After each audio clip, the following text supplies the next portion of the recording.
Welcome back. The holidays are usually a time of joy for most people anyway, but this time of year can also be tough for a lot of folks, like those who are alone and isolated or those who have lost loved ones in this pandemic year. Joining us this afternoon to help walk us through this is Dr. Brad Schwal, the president and CEO at the Center for Integrative Counseling and Psychology. Dr. Schwal, thanks for being with us again today. Thank you for having me. I think that probably a lot of people have someone in their lives who they have noticed over the months when we haven't been able to gather as much, but you can notice over the phone or perhaps over FaceTime that they haven't been doing very well, that they seem to be more and more isolated, perhaps sounding more and more depressed. How do you go about helping somebody out when you can't actually be maybe in the same room with them? We have to find ways to reach out. We do have to tune in. We need to be looking for changes in sleep patterns, changes certainly in mood, a sense of helplessness. Everybody is stressed right now, and it's a continuum. But when we do have a loved one where their stress or their grief even has lasted over time at an intense level, we need to reach out. And so it is more difficult because we're not able to be in person. So we need to be creative about connecting, about finding ways to connect, whether that be through mail, phone call. Video certainly does help, but we most importantly really need to watch out for those around us. And this is a time in general when we're dealing with grief, a first holiday without a loved one.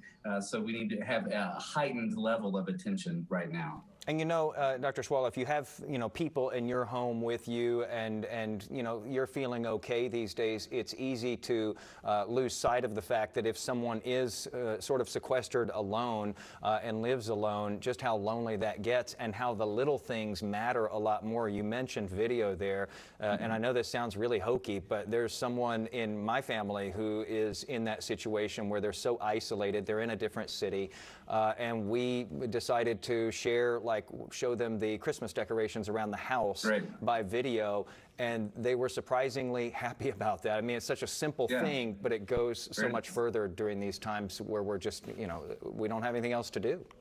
Right, and what I like about that is you weren't afraid to show them. They're isolated, but you want to show them what you're doing, and that helps them. So we don't want to shy away from the fact that we might know someone or our loved one might be lonely. We do want to validate that it's okay to feel lonely. It's okay to feel sad. It's okay to grieve the loss of someone. And so sometimes we tend to tiptoe around that. And so what I like about what you did is you found a way to be proactive.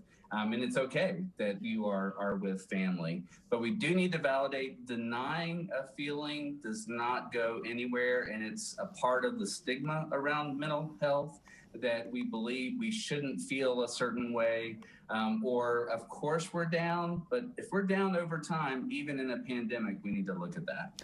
Let's talk about the person on the other end, if they are feeling especially isolated or if they are really grieving because they have perhaps lost someone in their life this year. What are the best ways of dealing with those sorts of things, especially, if, let's say the loss was, unexpected and came suddenly? Right. We need to identify it, and any loss is difficult, of course, but recognizing it in ourselves and being okay with saying that we are sad and this is a huge loss. Not being afraid to remember and to talk about the lost loved one. Even the loss of being with family, talking to each other about it, by sharing it, we're able to process it and move forward.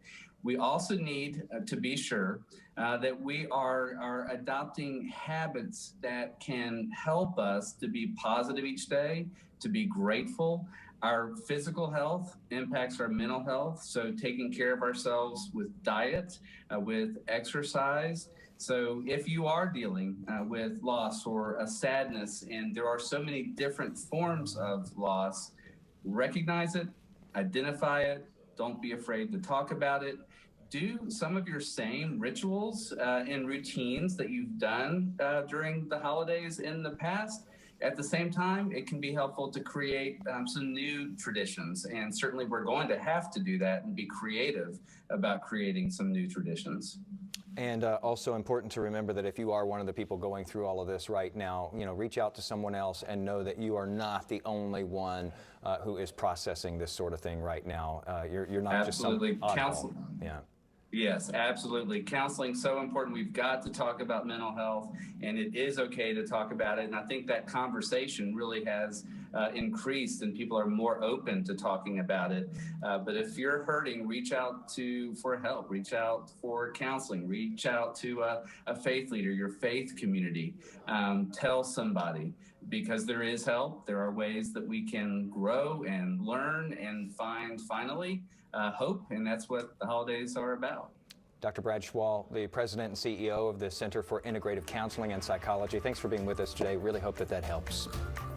Thank you very much. Quick break right here. We'll be right back.